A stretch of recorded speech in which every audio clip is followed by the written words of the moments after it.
चलिए। हेलो मेरे प्यारे साथियों, ठीक है। मैं आलोक ऑनलाइन क्लासेस पे आप सभी का बहुत बहुत स्वागत करता हूँ और उम्मीद करता हूँ कि आप लोग बहुत बहुत स्वस्थ रूप से होंगे, ठीक है, और खुश होंगे और शानदार तरीके से अपने पढ़ाई में लगन होंगे, मेहनत कर रहे होंगे, ठीक है। क्योंकि अभी-अभी जो दौर चल रहा है, वो केवल परीक्षाओं का दौर चल रहा है, ठीक है। और बिहार बोर्ड के जो 12th के एग्ज़ाम का जो रिज़ल्ट आने वाला है, उसका वेरिफ़िकेशन भी चालू हो गया है, ठीक है। एक समय ऐसा आएगा, ठीक है, आप ही लोग में से कोई ऐसे विद्यार्थी होंगे जिनका वेरिफ़िकेशन के लिए कॉल आएगा, ठीक है। तो उससे पहले हम लोग 9th क्लास के जो एग्ज़ाम है, उसकी तैयारी हम लोग कर लेते हैं, ठीक है। कल जो पेपर होने वाला है, ठीक है, साइंस का सेकंड शिफ्ट में ये पेपर होने वाला है, ठीक है।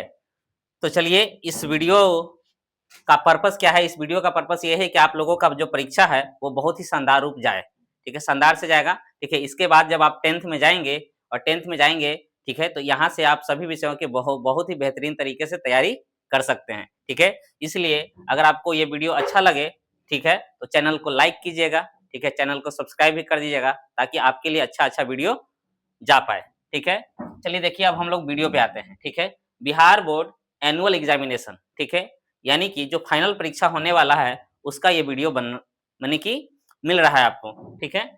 किस किस विषय का है? तो साइंस का है। किसके लिए है? तो क्लास 9th के लिए है, ठीक है। पेपर 100% यहीं से छपने वाला है, ठीक है। यानी कि सारे के सारे सवाल जो हैं, ठीक है, बिल्कुल आपके लड़ने वाले हैं, ठीक है। तो चलिए अब हम लोग प्रश्न पे आते हैं, ठीक है। तो आइए हम लोग सबसे पहले पहला प्रश्न पे आएँगे, ठीक है। तो पहला प्रश्न हमारा क्या है? ठीक है। तो पहला प्रश्न हमारा क्या है? आइए देख लेते हैं, ठीक है। चलिए देखिए आपका यही पेपर होने वाला है, देख लीजिए गौर से, ठीक है। एनुअल एग्जामिनेशन, ठीक है, एनुअल एग्जामिनेशन 2026 क्लास 9 विषय कोड आपका कितना है? ठीक है, 112 है। विषय कोड आपका कितना है? 112, ठीक है। विज्ञान अनिवार्य है, ठीक है, कंपल्सरी सब्जेक्ट है ये, ठीक है। कितना बनाना होता है? कुल प्रश्न 80 ऑब्जेक्टिव पूछे जाएँगे, ठीक है। 30 आपके सब्जेक्टिव भी रहेंगे, ठीक है। 80 में से आपको 40 ही बनाना रहेगा। 80 में से कितना बनाना रहेगा? 40 प्रश्न ही बनाना है, ठीक है। चलिए हम लोग देखते हैं 40 प्रश्न कर पाते हैं या 80 प्रश्नों को भी कर पाते हैं, ठीक है। आइए देखिए हम लोग सारे प्रश्न करने की कोशिश करेंगे, ठीक है। फास्ट-फास्ट करने की कोशिश करेंगे, ठीक है, क्योंकि वीडियो फिर ज़्यादा लंबा हो सकता है, ठीक है। आगे बढ़िए। तो सबसे पहला सवाल आप लोग सवाल देख पा रहे होंगे, ठीक है। पहला सवाल क्या है कि निम्न में से कौन सदिश राशि नहीं है, ठीक है। पहला सवाल क्या है कि निम्न में से कौन सदिश राशि नहीं है? विस्थापन, चाल, त्वरण और भार, ठीक है। तो इसका जो जवाब हो जाएगा बाबू वो आपका चाल हो जाएगा। इसका जवाब क्या हो जाएगा? चाल हो जाएगा, ठीक है। तो चलिए अब हम लोग दूसरा सवाल पे आते हैं। दूसरा सवाल क्या है? ठीक है, दूसरा सवाल हमारा क्या है? दूसरा सवाल क्या है? ठीक है, तो दूसरा सवाल है विस्थापन की दर है, ठीक है। विस्थापन की दर क्या है? ठीक है, विस्थापन की दर है, ठीक है, विस्थापन की दर है। तो चलिए विस्थापन की दर हम लोग देख लेते हैं। थोड़ा-सा बड़ा कर देते हैं, ठीक है। विस्थापन की दर है, दिख रहा है आप लोगों को? चलिए दिख रहा होगा, ठीक है। विस्थापन की दर है। तो क्या है विस्थापन की दर? ठीक है, तो विस्थापन की दर आपका हो जाएगा दूरी है कि वेग है कि चाल है कि त्वरण है, ठीक है। तो इसका आंसर हो जाएगा वेग। इसका आंसर क्या हो जाएगा? आपका वेग हो जाएगा, ठीक है। आइए अब हम लोग तीसरा सवाल पे आते हैं। तीसरा सवाल क्या है कि त्वरण का एसआई मात्रक क्या होता है? तो त्वरण का एसआई मात्रक बाबू होता है मीटर प्रति सेकंड स्क्वायर, ठीक है। क्या होता है? मीटर प्रति सेकंड स्क्वायर होता है, ठीक है। आगे बढ़िए हम लोग चौथा सवाल पे आते हैं, ठीक है। चौथा सवाल हमारा क्या है? ठीक है, चौथा सवाल हमारा क्या है कि यदि एक ही ताप पर 2 गेंद टकराती है, एक ही ताप पर, ठीक है, 2 गेंद टकराती है, तो क्या संरक्षित रहेगा? ठीक है, तो इसका क्या संरक्षित रहेगा? संवेग रहेगा कि वेग रहेगा कि ताप रहेगा कि गतिज ऊर्जा रहेगा, ठीक है। तो यहाँ पे क्या संरक्षित रहता है यानी क्या बचा हुआ रहता है, ठीक है। तो आपका संवेग क्या हो जाएगा? संरक्षित रहेगा। क्या रहेगा? संवेग आपका संरक्षित रहेगा, ठीक है। अगला सवाल पे आते हैं हम लोग 5वां नंबर सवाल पे। केवां नंबर सवाल पे आएँगे? न्यूटन निम्न में से किसका मात्रक है? तो न्यूटन किसका मात्रक है? न्यूटन किसका मात्रक है बाबू? ठीक है, तो न्यूटन किसका मात्रक है हम लोग का? तो बल का है, कार्य का है, त्वरण का है कि वेग का है, ठीक है। तो न्यूटन किसका मात्रक है? तो न्यूटन ये सारे बच्चों को याद रहता है, ठीक है, कि न्यूटन आपका बल का मात्रक है। किसका मात्रक है? बल का मात्रक है, ठीक है। किसका मात्रक है? बल का मात्रक है। आइए हम लोग छठा सवाल पे आते हैं। ठीक है, जब कोई वस्तु एक निश्चित वेग से आगे पीछे चलती है तो इस गति को क्या कहते हैं? तो इस गति को क्या कहते हैं मेरे भाइयों? ठीक है, तो इस गति को जब आगे पीछे चलता है या ऊपर नीचे चलता है तो उस गति को हम लोग दोलनी गति कहते हैं। क्या कहते हैं? दोलनी गति कहा जाता है। ठीक है, आगे बढ़िए 7वां नंबर सवाल पे। 20 मीटर प्रति सेकंड की चाल से यदि कोई व्यक्ति चल रहा है तो किलोमीटर प्रति घंटा में चाल क्या होगा? ठीक है, तो इसको देखिए 20 मीटर प्रति सेकंड है। ठीक है, इसको हमको किलोमीटर में बदलना है। ठीक है, तो आपको मीटर को किलोमीटर बदलने के लिए आपको क्या करना होगा? 1000 से भागा देना होगा। ठीक है, और सेकंड को घंटा में बदलने के लिए आपको क्या करना होगा? ठीक है, 2 बार 60 से क्या करना होगा? भाग देना होगा। तो नीचे भाग देंगे तो ये चला जाएगा ऊपर। 3 जीरो से आपका 3 जीरो क्या हो जाएगा? कट जाएगा। तो 6 छक्का 36 और 36 दूनी 72। ठीक है, तो 72 किलोमीटर प्रति घंटा हो जाएगा। क्या हो जाएगा? 72 किलोमीटर प्रति घंटा हो जाएगा। ठीक है, उसके बाद आगे बढ़िए। ठीक है, 8वां नंबर सवाल पे हम लोग आते हैं। ठीक है, 2 स्टेशनों के बीच एक ट्रेन एक समान रूप से त्वरित होकर 5 सेकंड में 5 मीटर प्रति सेकंड के, ठीक है, 10 मीटर प्रति सेकंड की गति प्राप्त करती है तो ट्रेन का त्वरण क्या होगा? ठीक है, तो ट्रेन का त्वरण क्या हो जाएगा मेरा बच्चा? ठीक है, तो ट्रेन का त्वरण हो जाएगा, क्या हो जाएगा? ट्रेन का त्वरण, ठीक है, तो ट्रेन का त्वरण हो जाएगा 1 मीटर प्रति सेकंड स्क्वायर। क्या हो जाएगा? 1 मीटर प्रति सेकंड स्क्वायर हो जाएगा। ठीक है, आगे बढ़िए 9वां नंबर सवाल पे। ठीक है, 9 नंबर सवाल पे हम लोग आते हैं कि 24 सेंटीमीटर प्रति सेकंड की प्रारंभिक चाल और 4 सेंटीमीटर प्रति सेकंड स्क्वायर के त्वरण से गतिमान वस्तु कितने समय के बाद रुक जाएगी? ठीक है, तो कितने समय के बाद रुक जाएगा? ठीक है, कितने समय के बाद रुक जाएगा? ठीक है, ठीक है, तो कितने समय के बाद रुक जाएगा? तो आप ही लोग बताइए। ठीक है, तो 6 सेकंड के बाद रुक जाएगा। कितने सेकंड के बाद रुक जाएगा? 6 सेकंड के बाद रुक जाएगा। 10वां नंबर सवाल पे आइए।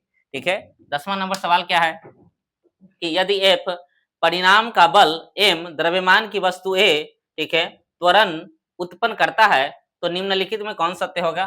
ठीक है, तो ये हमारा बी ऑप्शन क्या हो जाएगा? यहाँ पे सही हो जाएगा। हमारा बी ऑप्शन क्या हो जाएगा? सही हो जाएगा। ठीक है, हमारा बी ऑप्शन क्या हो जाएगा? सही हो जाएगा। ठीक है, आइए हम लोग 11 नंबर सवाल पे आते हैं। ठीक है, दाब का ऐसा मात्रा क्या होता है? दाब का ऐसा मात्रा क्या होता है? न्यूटन प्रति मीटर स्क्वायर होता है। क्या होता है? न्यूटन प्रति मीटर स्क्वायर होता है। चलिए आगे बढ़ते हैं 12 नंबर सवाल पे। हम लोग 12 नंबर सवाल पे आएंगे। ठीक है, तो कह रहा है कि पृथ्वी के केंद्र पर गुरुत्वीय त्वरण का मान क्या होता है? पृथ्वी के केंद्र पर गुरुत्वीय त्वरण का मान क्या होता है? ठीक है, तो पृथ्वी के केंद्र पर गुरुत्वीय त्वरण का मान क्या होता है? ठीक है, तो शून्य होता है। क्या होता है? शून्य होता है। ठीक है, आगे बढ़िए। ठीक है, 13 नंबर सवाल, चंद्रमा पर किसी वस्तु का भार पृथ्वी पर उसके भार का लगभग कितना गुना होता है? ठीक है, तो 1/6 गुना होता है। कितना गुना होता है? 1/6 गुना होता है। आगे बढ़िए। ठीक है, घनत्व का ऐसा मात्रा क्या होता है? घनत्व का ऐसा मात्रा काफी लोग बताइए क्या होता है? ठीक है, घनत्व का ऐसा मात्रा क्या होता है? ठीक है, तो घनत्व का ऐसा मात्रा केजी प्रति मीटर सेंटीमीटर क्यों होता है, केजी मीटर क्यों होता है, कि केजी ग्राम प्रति मीटर क्यों होता है, कि ग्राम सेंटीमीटर प्रति क्यों होता है? ठीक है, तो इसका आंसर हो जाएगा केजी केजी प्रति मीटर क्यों हो जाएगा। ठीक है, आइए 15 नंबर सवाल पे हम लोग आते हैं। ठीक है, 15 नंबर सवाल क्या है हमारा? ठीक है, 15 नंबर सवाल क्या है? ठीक है, 15 नंबर सवाल क्या कह रहा है कि किस ताप पर पानी का घनत्व महत्तम होता है? ठीक है, तो 4 डिग्री। ठीक है, ज्यादा ज्यादा तापमान रहेगा तभी तो पानी गर्म रहेगा ज्यादा। ठीक है, आगे बढ़िए 16 नंबर सवाल पे। ठीक है, 16 नंबर सवाल क्या कह रहा है? 5 सेकंड में कोई मशीन 640 जूल कार्य करती है तो मशीन की शक्ति क्या होगी? ठीक है, तो मशीन की शक्ति क्या होगी? ठीक है, आइए मशीन की शक्ति हम लोग देख लेते हैं क्या होगा। ठीक है, तो मशीन की शक्ति क्या हो जाएगा? ठीक है, तो मशीन की शक्ति हम लोग देख लेते हैं। ठीक है, 640/5 भागा दीजिए तो 1। ठीक है, और हम लोग को 5 दूनी 10 और 8 बचे 40। ठीक है, तो मशीन का शक्ति कितना हो जाएगा? 128 वाट हो जाएगा। कितना हो जाएगा? 128 वाट हो जाएगा। ठीक है, आगे बढ़िए। ठीक है, तो केमा नंबर सवाल पे हम लोग जाएंगे। अब 17 नंबर सवाल पे जाएंगे। ठीक है, तो 17 नंबर सवाल क्या कर रहा है? संपीड़ित कमानी में धारिता ऊर्जा है। धारित ऊर्जा है। संपीड़ित कमानी में धारित ऊर्जा है। संपीड़ित कमानी में धारित ऊर्जा क्या है? ठीक है, तो इसका आंसर हो जाएगा स्थितिज ऊर्जा। इसका आंसर क्या हो जाएगा? स्थितिज ऊर्जा हो जाएगा। ठीक है, आगे बढ़िए 18 नंबर सवाल में। कि एक वाट में से एक वाट निम्नलिखित में किसके बराबर होता है?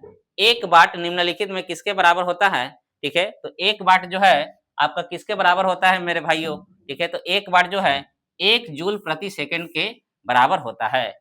1 जूल प्रति सेकंड के बराबर होता है एक वाट। ठीक है, आगे बढ़ते हैं 19 नंबर सवाल पे। एम द्रव्यमान की वस्तु जो भी वेग से गतिशील है कि गतिज ऊर्जा क्या होगी? ठीक है, इसकी गतिज ऊर्जा क्या होगी? ठीक है, तो मीटर प्रति मीटर एम बाई वी होगा कि एम वी होगा कि 1 by half M V square होगा कि एम वी स्क्वायर होगा? ठीक है, तो इसका आंसर हो जाएगा 1 बाई 2 एम वी स्क्वायर हो जाएगा। 1 बाई 2 एम वी स्क्वायर हो जाएगा। आगे बढ़िए 20 नंबर सवाल पे। यदि m तथा 2m द्रव्यमान को दो पिंड एक समान वेग से चल रहे हैं तो इसकी गतिज ऊर्जाओं का अनुपात क्या होगा? इसकी गतिज ऊर्जाओं का अनुपात क्या होगा? ठीक है, तो इसका आंसर हो जाएगा 1/2। इसका आंसर क्या हो जाएगा? 1/2 हो जाएगा। ठीक है, आगे बढ़िए 21 नंबर सवाल पे। 21 नंबर सवाल क्या कह रहा है? जब पृथ्वी तल से किसी वस्तु की ऊंचाई दुगनी कर दी जाए तब उसकी स्थितिज, ठीक है, ऊर्जा हो जाती है। ठीक है, इसकी स्थितिज ऊर्जा क्या हो जाती है? ठीक है, तो इसकी स्थितिज ऊर्जा जो है बाबू वो दुगनी हो जाएगी। कितना हो जाएगा? दोगुनी हो जाएगा। ठीक है, 22 नंबर सवाल।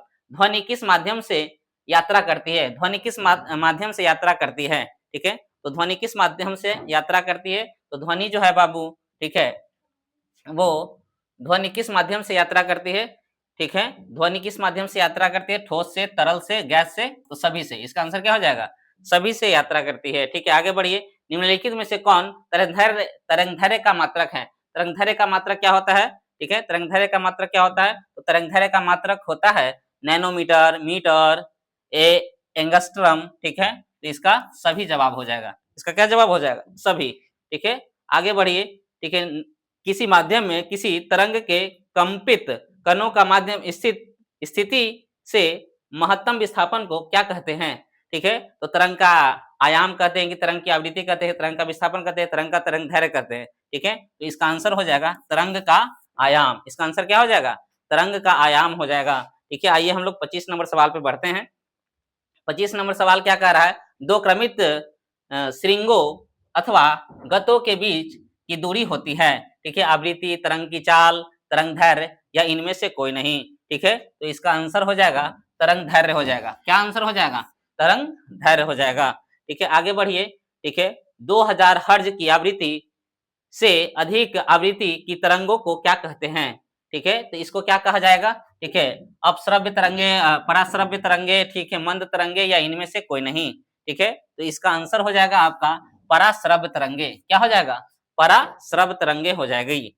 ठीक है, चलिए हम लोग अगला सवाल पे आते हैं। अगला सवाल हम लोग का क्या हो जाएगा? प्रतिध्वनि ध्वनि की कौन सी घटना है? प्रतिध्वनि ध्वनि की कौन सी घटना है? अपवर्तन है, विक्षेपण है, परावर्तन है या इनमें से कोई नहीं है? ठीक है, तो इसका आंसर हो जाएगा परावर्तन। इसका आंसर क्या हो जाएगा? परावर्तन हो जाएगा। आगे बढ़िए। सामान्य वायुमंडलीय दाब होता है, कितना होता है? 7.6 सेंटीमीटर होता है कि 76 सेंटीमीटर की 76 mm होता है कि 760 सेंटीमीटर होता है? ठीक है, तो इसका आंसर हो जाएगा 76 सेंटीमीटर। इसका आंसर क्या हो जाएगा? 76 सेंटीमीटर हो जाएगा। ठीक है, चलिए हम लोग धीरे धीरे आगे बढ़ रहे हैं। ठीक है, टिके रहिएगा वीडियो में अंतिम तक, बहुत मजा आ जाएगा आपको। जब वायुमंडलीय दाब, ठीक है, बढ़ता है तब पानी का क्वथनांक क्या होता है? बढ़ता है, घटता है, बढ़ती रहता है कि 0 डिग्री हो जाता है? ठीक है, तो इसका जो बढ़ जाएगा, क्या हो जाएगा? बढ़ जाएगा। ठीक है, 29 नंबर। ऊष्मा का एसआई मात्रा क्या होता है? ठीक है, ऊष्मा का एसआई मात्रा जूल होता है कि कैलोरी होता है कि किलो कैलोरी होता है कि केल्विन होता है? ठीक है, तो इसका आंसर हो जाएगा जूल। ठीक है, ऊष्मा का एसआई मात्रा क्या होता है? जूल होता है। चलिए आगे बढ़िए।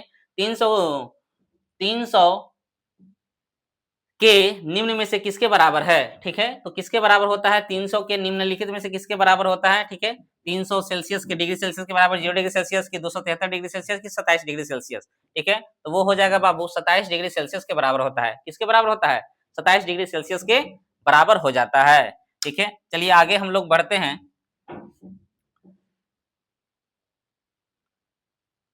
आगे हम लोग बढ़ते हैं 32 नंबर सवाल पे। निम्नलिखित में से किससे अधिक जलन अनुभव होगी? ठीक है, भाप से होगा कि उबलते हुए पानी से होगा कि ये भी दोनों से होगा कि इनमें से कोई नहीं? ठीक है, तो आपका, ठीक है, ज्यादा कब जलता है? ठीक है, जब आप खाना बनते रहेगा और ढक्कन को हटाइएगा तो जो भाप से जो आपका जलन होगा ना वो सबसे ज्यादा जलता है। किससे जलन ज्यादा होता है? भाप से। ठीक है, भाप से आपको ज्यादा बहुत ज्यादा जलन होगा। ठीक है, आइए हम लोग 33 नंबर सवाल पे आते हैं। बाष्पन की प्रक्रिया से होती है। ठीक है, बाष्पन की प्रक्रिया से क्या होती है?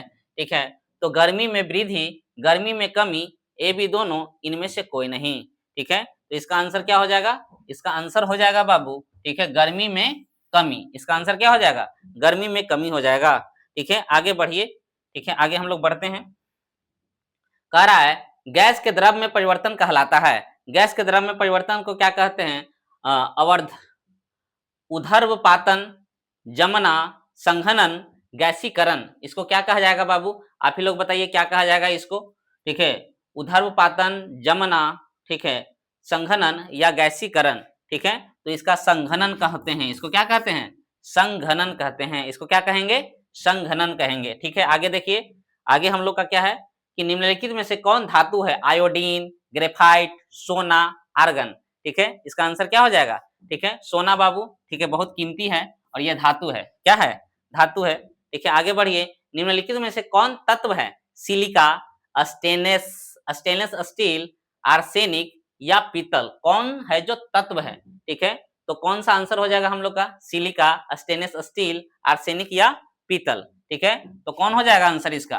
ठीक है, आर्सेनिक हो जाएगा। क्या हो जाएगा? आर्सेनिक हो जाएगा मेरे भाइयों।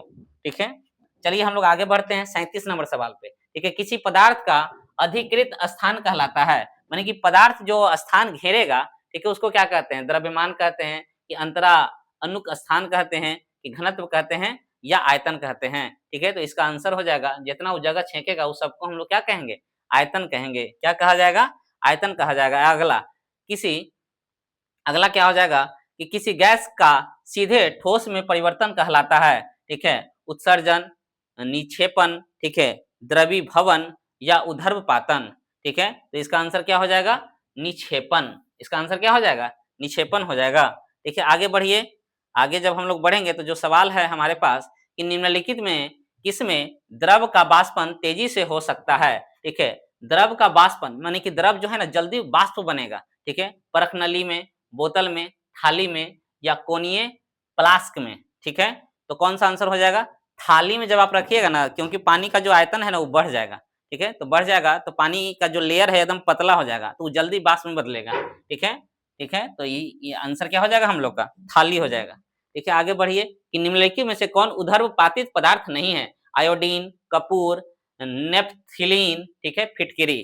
ठीक है, तो कौन आंसर हो जाएगा? ठीक है, उधर्वपातित पदार्थ नहीं है। ठीक है, फिटकिरी है, फिटकिरी नहीं है। अब बाकी सब जो है उधर्वपातित है, जैसे आयोडीन हो गया, कपूर हो गया, नेप्थलीन, ये सब क्या है? उधर्वपातित है। और जो फिटकिरी है वो आपका उधर्वपातित नहीं है। आगे पायस क्या है? ठीक है, तो पायस क्या है? ठीक है, दो गैसों का मिश्रण है कि दो मिश्रणशील द्रवों का मिश्रण है, दो ठोस पदार्थों का मिश्रण है कि दो अमिश्रणशील द्रवों का मिश्रण है। ठीक है, तो यही हमारा आंसर हो जाएगा, दो अमिश्रणशील द्रवों का मिश्रण। ठीक है, आगे बढ़िए। आगे हम लोग बढ़ेंगे। ठीक है, 42 नंबर सवाल पे हम लोग आते हैं। ठीक है, 42 नंबर सवाल हमारा क्या है कि निम्नलिखित में से कौन रासायनिक परिवर्तन है? ठीक है, जल का बर्फ बनना, लोहे में जंग लगना, ठीक है, कांच का टूटना, मोम का पिघलना। ठीक है, तो लोहे में जो जंग लगना यही क्या है? आपका रासायनिक परिवर्तन है। लोहे में जंग लगना आपका क्या है? रासायनिक परिवर्तन है। आगे बढ़िए। कह रहा है निम्नलिखित में से कौन समांगी प्रकृति का है? दूध, रक्त, जल और वायु। ठीक है, तो इसका क्या हो जाएगा? ठीक है, जल हो जाएगा। इसका आंसर क्या हो जाएगा? जल हो जाएगा। ठीक है, आगे बढ़िए। आगे है कि किसी निलंबन में निम्नलिखित कणों का आकार क्या होता है? किसी किसी निलंबन में निलंबित कणों का आकार क्या होता है? ठीक है, तो आकार इसका होता है बाबू 10 के पावर -5 सेंटीमीटर से कम। 10 के पावर -5 सेंटीमीटर से कम होता है। सोडियम सल्फाइड का सही सूत्र क्या है? सोडियम सल्फाइड का सही सूत्र क्या है? Na2SO3। Na2SO3 इसका सही सूत्र होता है सोडियम सल्फाइड का, Na2SO3। ठीक है, आगे बढ़िए। Fe2SO4 इंटू 3 हॉल 3 में Fe की संयोजकता कितनी है? ठीक है, तो इसका आंसर हो जाएगा आपका +3। इसका आंसर क्या हो जाएगा? प्लस का 3 हो जाएगा। ठीक है, आगे बढ़िए। 10 ग्राम कैल्शियम कैल्शियम में उपस्थित मोलों की संख्या होगी। ठीक है, तो 10 ग्राम जो कैल्शियम है ओकरा में मोल जो होगा वो 0.25 मोल होगा। कितना होगा? 0.25। आगे बढ़िए। निम्नलिखित में से किस अणु की परमाणुकता 3 है? ठीक है, निम्नलिखित में से किस अणु की परमाणुकता, ठीक है, 3 है? तो किसका है? ठीक है, तो किसका है बाबू? ठीक है, तो CO2 का है। किसका है? CO2 का। ठीक है, आगे बढ़िए। ठीक है, आगे बढ़ेंगे तो 49 नंबर, CO का मोलर द्रव्यमान है। CO का मोलर द्रव्यमान क्या है? CO का मोलर द्रव्यमान है, ठीक है, 28 AMU। कितना है? 28 AMU है। आगे बढ़िए। निम्नलिखित में से कौन त्रिबंधन तत्व है? त्रिबंधन तत्व कौन है? ठीक है, तो नाइट्रोजन आपका त्रिबंधन तत्व है। नाइट्रोजन क्या है? त्रिबंधन तत्व है। ठीक है, आगे बढ़िए। निम्नलिखित में से कौन तात्विक अणु है? निम्नलिखित में से कौन तात्विक अणु है? ठीक है, H2O है कि CO2 है कि CH4 है कि O2 है? ठीक है, तो इसका क्या हो जाएगा जवाब? O2 हो जाएगा। क्या जवाब हो जाएगा? O2। ठीक है, आगे बढ़िए। आगे बढ़िएगा तो संकेत O 816 में 16 क्या है? ठीक है, तो 16 क्या है बता दीजिए। ठीक है, 16 आपका क्या है? 16 आपका परमाणु द्रव्यमान है। 16 आपका क्या है? परमाणु द्रव्यमान, नीचे वाला परमाणु संख्या होता है। ठीक है, आगे बढ़िए। आगे बढ़ते हैं हम लोग। आगे बढ़िएगा तो निम्नलिखित में से कौन समस्थानिकों का युग्म नहीं है? समस्थानिकों का कौन है जो युग्म नहीं है? ठीक है, कौन है देख लीजिए। C612, C614, ठीक है, N714, N614, H11, H12, ठीक है, Cl17, ठीक है, 35, Cl1737। ठीक है, तो इसका जवाब हो जाएगा N714 और N614। आगे बढ़िए। 53 सवाल हमारे हो चुके हैं। ठीक है, अगला हम लोग 54 सवाल करने वाले हैं। सोडियम का इलेक्ट्रॉनिक विन्यास क्या होता है? सोडियम का इलेक्ट्रॉनिक विन्यास क्या होता है? तो सोडियम का इलेक्ट्रॉनिक विन्यास आपका जो होता है बाबू, ठीक है, सोडियम का इलेक्ट्रॉनिक विन्यास आपका होता है 281। कितना होता है? 281 होता है। ठीक है, चलिए आगे बढ़ते हैं। निम्नलिखित में से कौन वायु प्रदूषक नहीं है? कौन है जो वायु प्रदूषक नहीं है? ठीक है, तो कार्बन डाइऑक्साइड आपका वायु प्रदूषक नहीं है। चलिए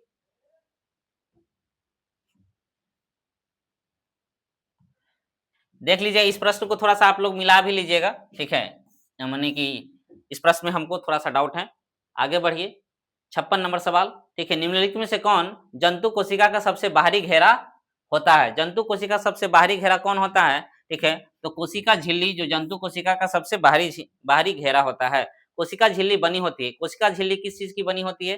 ठीक है, तो कोशिका झिल्ली आपका लिपिड की, प्रोटीन की, लिपिड एवं प्रोटीन दोनों की, इनमें से कोई नहीं। ठीक है, तो तीसरा लिपिड की भी बनी होती है और प्रोटीन की भी बनी होती है। आगे बढ़िए। प्याज की झिल्ली में दिखने वाली कोशिकाएं किस प्रकार की होती है? ठीक है, प्याज की झिल्ली में जो दिखने वाली कोशिकाएं होती है ना, वो आयताकार होती है। कैसा होती है?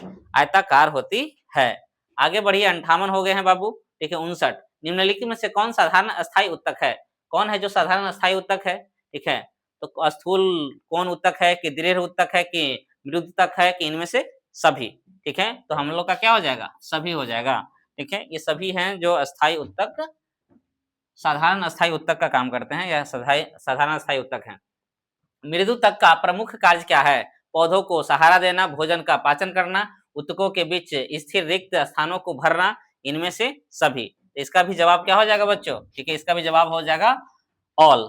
ठीक है, ऑल हो जाएगा, सभी हो जाएगा। आगे बढ़िए। स्टार्च एक प्रकार का क्या है? तो स्टार्च एक प्रकार का बाबू कार्बोहाइड्रेट है।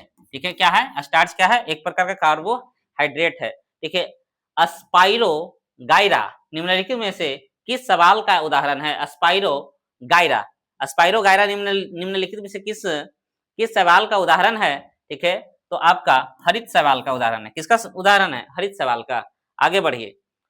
एग्रैरी एग्रैरिकस क्या है? एग्रैरिकस क्या है? एग्रैरिकस क्या है? मृत जीवी फंजाई है। ठीक है, मृत जीवी फंजाई। ठीक है, लाइसोसोम की खोज सबसे पहले किसने की थी? लाइसोसोल की खोज सबसे पहले किसने किया था? ठीक है, तो लाइसोसोल की खोज सबसे पहले कौन किया था? बिरचो स्ट्रासबर्गर, ठीक है, कैमिनो लॉन्जी, ठीक है, क्रिश्चियन डी डूबे, ठीक है, कौन किए थे भाई, ठीक है, तो इसका खोज कौन किए थे, तो देख लीजिए क्रिश्चियन, क्रिश्चियन, ठीक है, क्रिश्चियन कौन किए थे, क्रिश्चियन डी डूबे, ठीक है, एक क्रिश्चियन रोनाल्डो है जो बहुत अच्छा फुटबॉलर हैं, ठीक है, उन्हीं के नाम पे आप इसको भी याद कर सकते हैं, ठीक है, कि लाइसोसोम की खोज सबसे पहले कौन किया था, ठीक है, तो क्रिश्चियन ने किया था, ठीक है।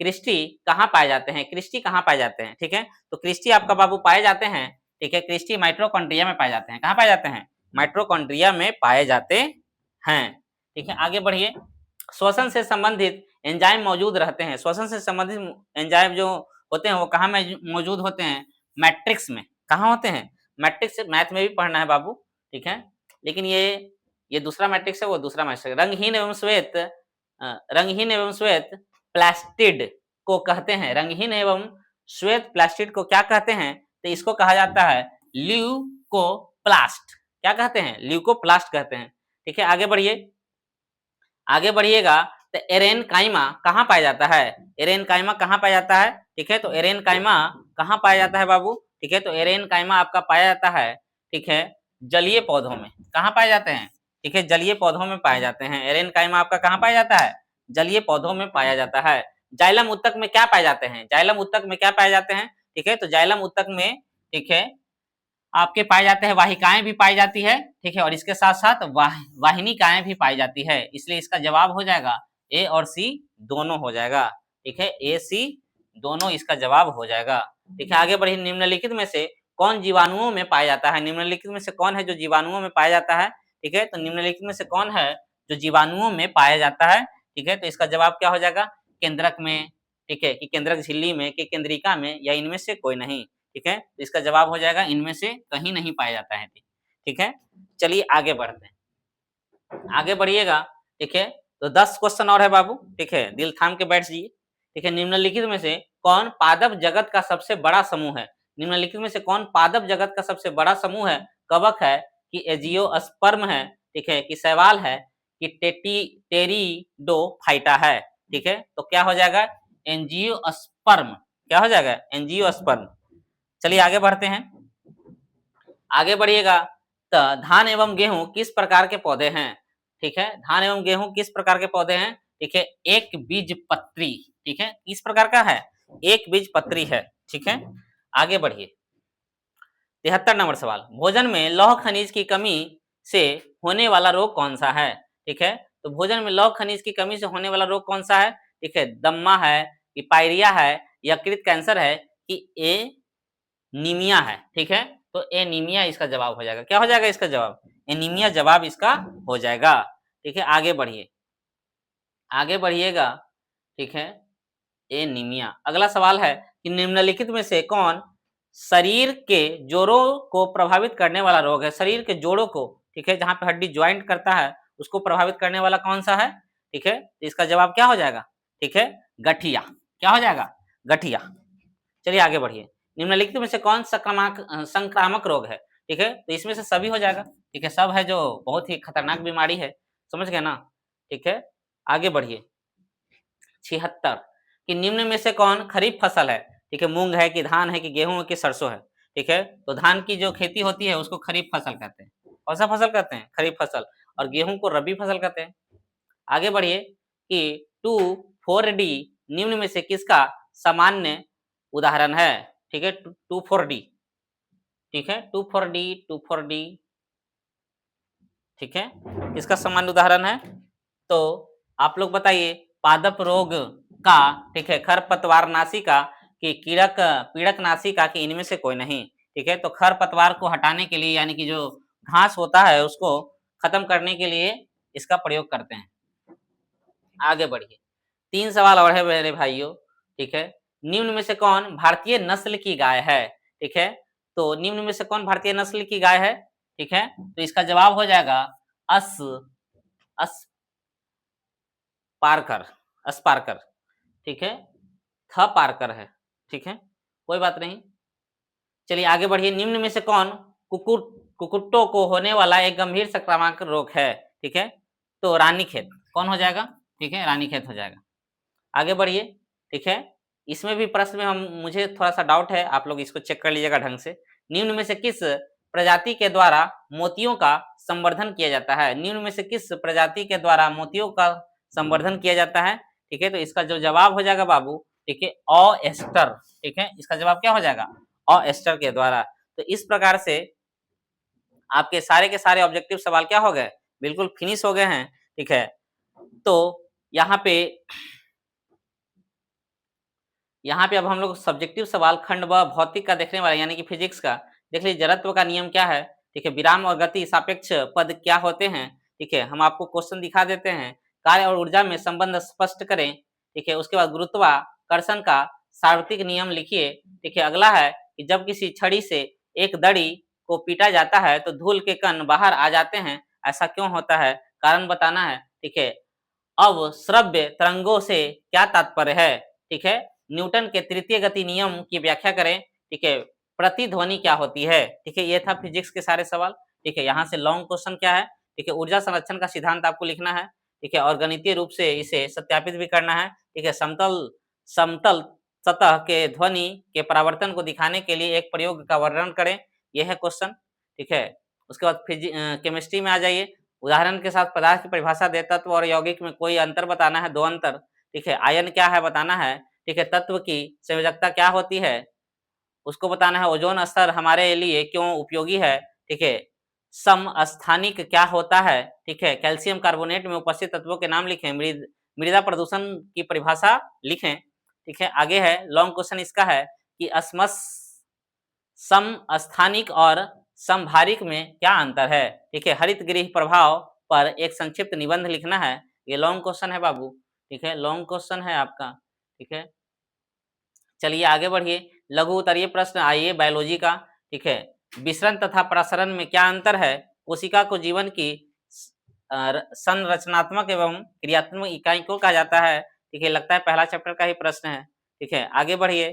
ठीक है, संयोजी उत्तक क्या है? इसके 2 उदाहरण लिखना है। ठीक है, वर्गीकी से आप क्या समझते हैं? ठीक है, पल्स पोलियो कार्यक्रम क्या है? WHO के अनुसार स्वास्थ्य की परिभाषा क्या है? ठीक है, संघ आर्थ्रोपोडा आर्थ्रोपोडा को 3 प्रमुख विशेषताओं का उल्लेख करें। पशुपालन की परिभाषा देना है। और ये लॉन्ग क्वेश्चन में क्या है? रक्त एवं लसिका के कार्यों का वर्णन करें। ठीक है, और लास्ट क्वेश्चन हमारा क्या है कि जंतु जगत की प्रमुख विशेषताओं का वर्णन करें। ठीक है, तो इस प्रकार से सारे सवाल आपको दिखा दिया गया है। ठीक है, आप लोग इसको और भी ढंग से क्या करना है, आपको रिवीजन कर लेना है। ठीक है, और रिवीजन करने के बाद एग्जाम हॉल में जाना है। ठीक है, आपके सारे के सारे सवाल क्या हो जाएंगे? बिल्कुल बन जाएंगे। ठीक है, कोई सवाल ऐसा नहीं है जो नहीं बनना है, समझ गए ना? ठीक है, तो अब हम लोग, अगर आप इस वीडियो पर या इस चैनल पर बने रहना चाहते हैं तो इस चैनल को आपको क्या करना होगा? आलोक ऑनलाइन क्लासेस को आपको सब्सक्राइब करना होगा। ठीक है, क्योंकि अब आप 10th क्लास में जाने वाले हैं, तो 10th क्लास के भी बहुत सारे यानी कि जो टॉपिक्स के जो वीडियो हैं, हम आपका धीरे-धीरे लाते रहेंगे और कंप्लीट करते चले जाएंगे। इस प्रकार से आपके एग्जामिनेशन में बहुत सारे मार्क्स क्या हो जाएंगे? बढ़ जाएंगे। ठीक है, तो अगर आप इस चैनल पे बने रहना चाहते हैं तो कृपया करके इस चैनल को क्या कर दें? सब्सक्राइब कर दें। ठीक है, हम लोग मिलेंगे नेक्स्ट वीडियो में। तब तक के लिए धन्यवाद। जय हिंद, जय भारत।